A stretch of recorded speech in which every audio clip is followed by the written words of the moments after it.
exercise. So generally, when you're doing a valuation, it means that there is some work that has been done already.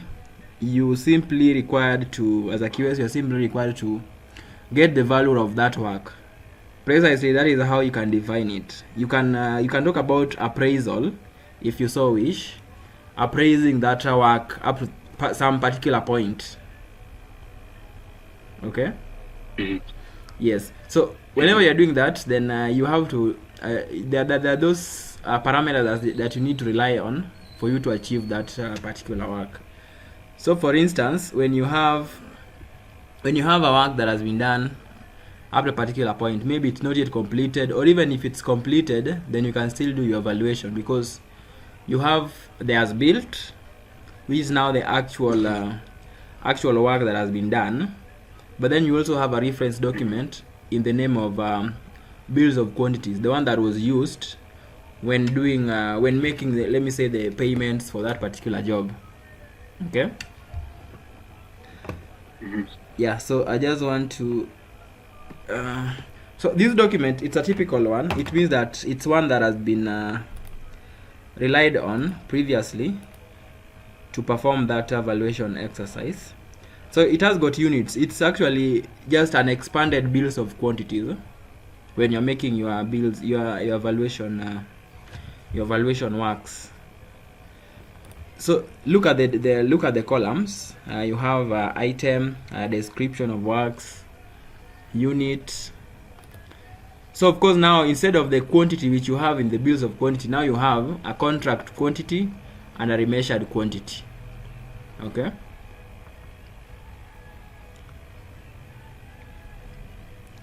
Yes, are you together? Hello? Hello, I can hear you. Okay, perfect. So I've told you that when you make a comparison between your bills of quantities, because now evaluation is simply another form of your bills of quantities, but then in a with addition of different items, including now, instead of quantity, we now have what we call contract quantity. Then and also we also have a remeasured quantity, and then we have a rate. You realize that the rate is constant, because the rate, once you've signed the contract, that rate that is there, the normally what we assume that we are using according to the JBC is that we have fixed rate contracts. So normally you are not allowed to come and alter the rates once, even when you are doing the remeasurement or the valuation of that work. So the rate is constant. Okay. Yes. I hope you are taking some of your short notes so that you can make a reference to them. Yeah. So this one is constant for the rate. It's what you used for the bills of quantities.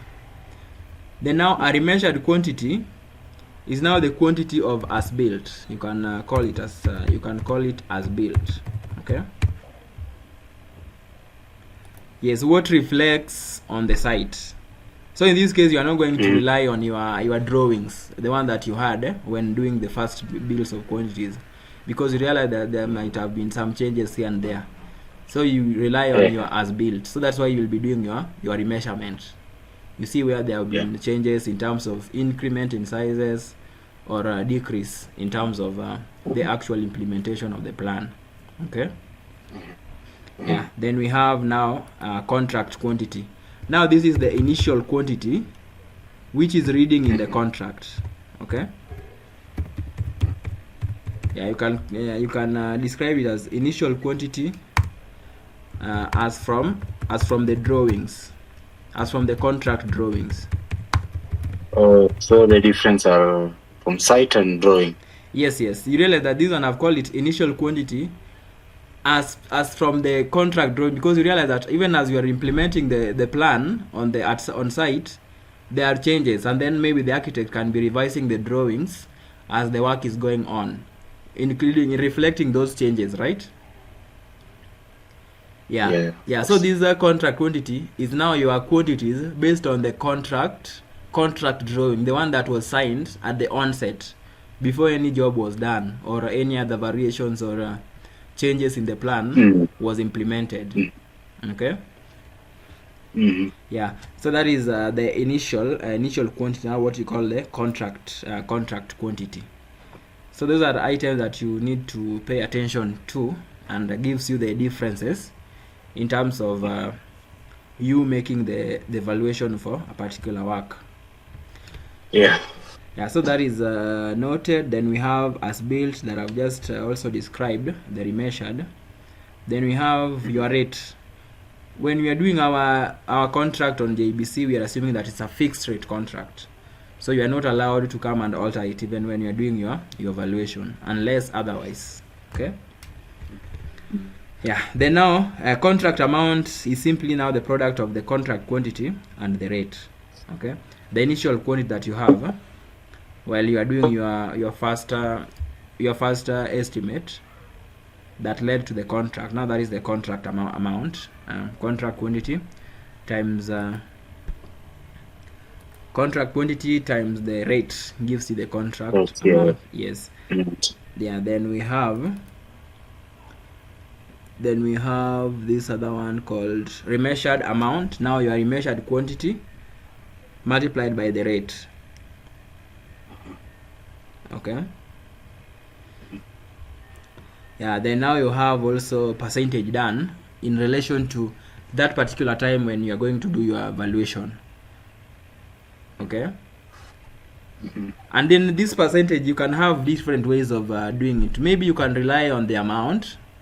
That is one, in the sense that now in your when you've gone to do now the valuation at that particular time, is the work complete in terms of your assessment.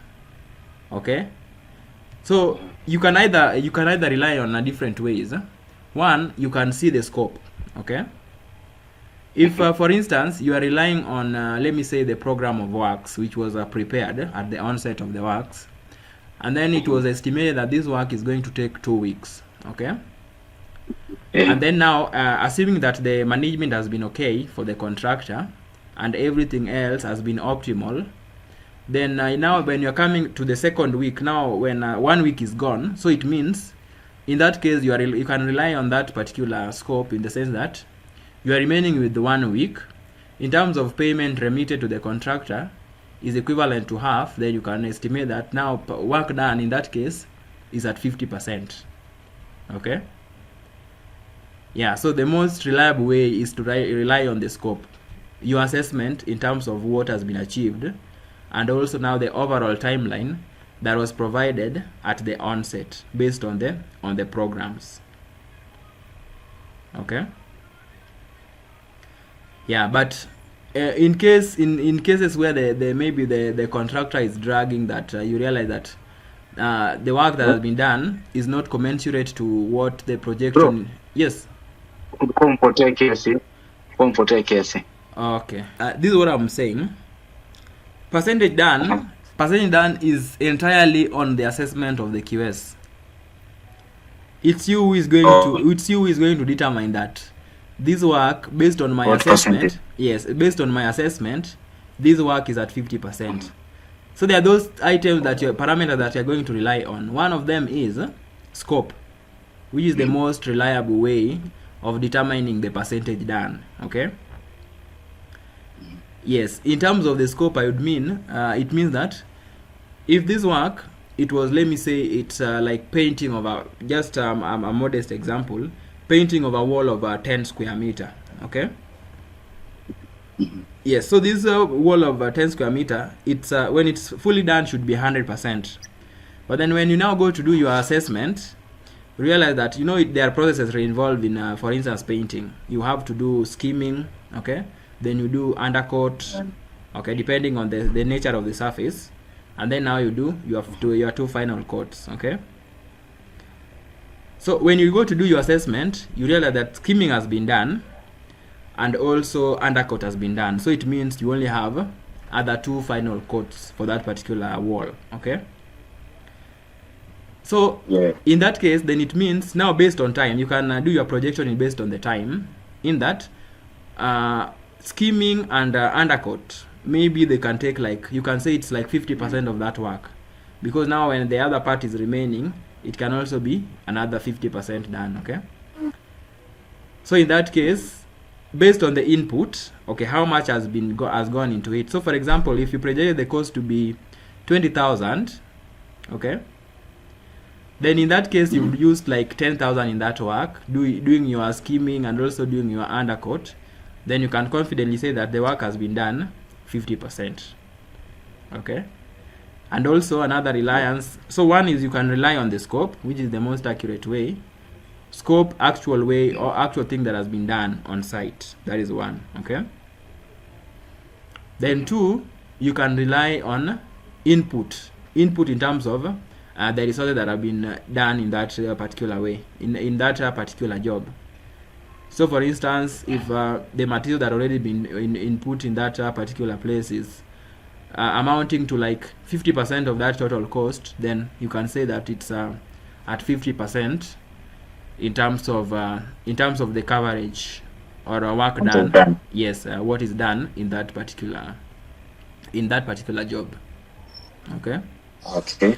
Yes. So I want to tell you that the scope is the most reliable way, because you can realize you might have paid a contractor. Maybe the assessment that was previously done when you are not involved, the contractor could have been paid on work that has not been completed, which is not the right way. So in that case, you can you might say that the work has been done 100% due based on the payment, but then the actual work is not at 100%. You realize?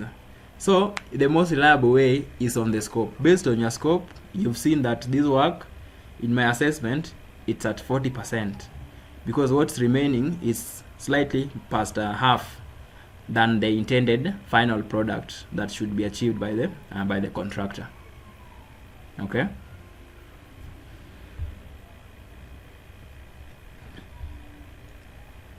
Hello. Yes, I've tried to explain to you. In case there is something that you are missing, just let me know. But it's based entirely on your assessment of what has been covered. So can we move to the next item?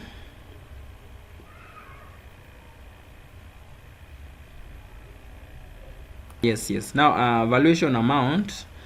Valuation amount is now based on the remeasured. It's typically now the remeasured amount, because now that is the valuation based on the actual output that has been achieved up to that particular time when you go to do your valuation. Okay.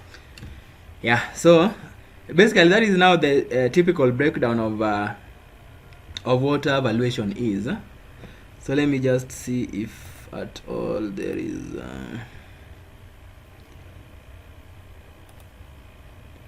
so actually now the items, let me say the individual items which are making up now the final.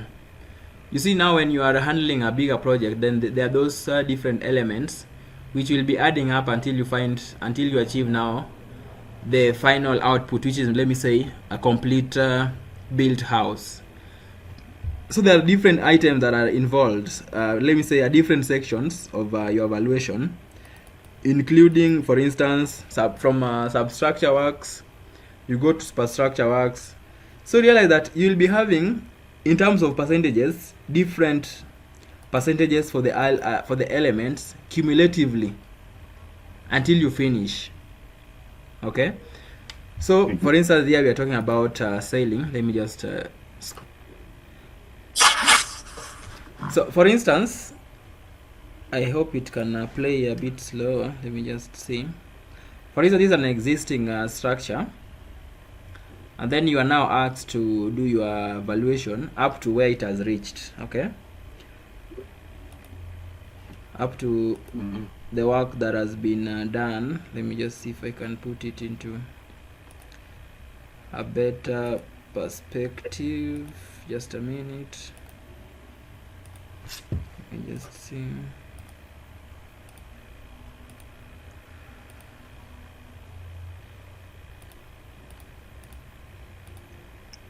So in this case, it's simply what has been done so far is, let me say, the masonry walling has been done. And then we also have items like the mechanical. You have these what we call the first fix has been put in place. So, and also the walling generally. So it's when they are yet to do what is called the plaster and so on. So in this case, when you are asked to do the evaluation, then you will follow the bills of quantities. That is the first approach. You follow the bills of quantities based on how the items were arranged, because we are believing that the contractor was doing the job in reliance to the bills of quantities. Okay, so when you start from the, let me say, if you get to that project at that particular stage, then items like the substructures, those ones will be definitely complete. Okay, so let me see if I have, yeah, of course, now the very first approach would be the preliminaries. So let me just let's just go through a typical process of how you will handle such. So I hope you can still see that presentation. Are you there? Okay. So first of all, you are handed over the site. Okay, you are given a task to go do the evaluation. So normally every work, there are those element cost related, which are everything to do with preliminaries.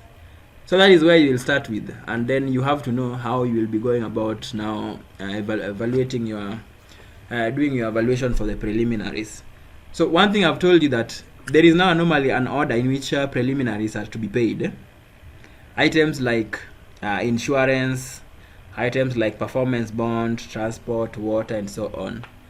So there are those that definitely you want to pay as a QS. You want do your evaluation to be so that the contractor is paid in full at the onset, because there are items that are used progressively until the project is complete. One of them is water. Okay, so at the onset, when you're doing your first valuation, how much do you recommend for the contractor to be paid in terms of items like water, items like lighting? So those ones are paid in percentages progressively until the work is complete. So at the onset you do 20. Then when you reach, let me say, when the work is at the work is at 80%, you issue another. Let me say, when for instance you can determine that it's at, let me say, at 50%. Then in that case you can issue another percentage of that particular preliminary cost item to be paid in that particular order. So let's see. For instance, you can see here it's there is a running cost, there is an initial cost. So the total amount is what is reading on your bills of quantities. Okay. Then the initial cost is what is paid now, maybe at the first, on the first certificate. That is what's going to be reading at the initial cost. Then now at the running cost, now when you're going to do your next payment, now when you shall have deducted any other retention and so on for the payment of that particular item. So let me see if there is a another item involved here.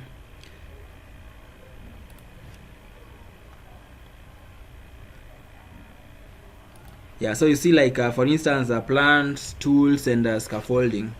So initial, you've done like 40%, because now it's heavily relied on at the onset of the project. So you give a percentage of that particular payment to be at 40%. Now that is what your first valuation should be reading, 40. Then you do another 50%, and then now 10% is done when now the final cost or the final payment of that particular item. Others like signboard, you can see we are doing 95% at the first payment, because now the much of that money is going to be spent at the onset, where the contractor just step foot on site, is going to organize to do the signboard and so on. So your first payment should be reading such items that are going to be used, the contractor is going to spend money highly on.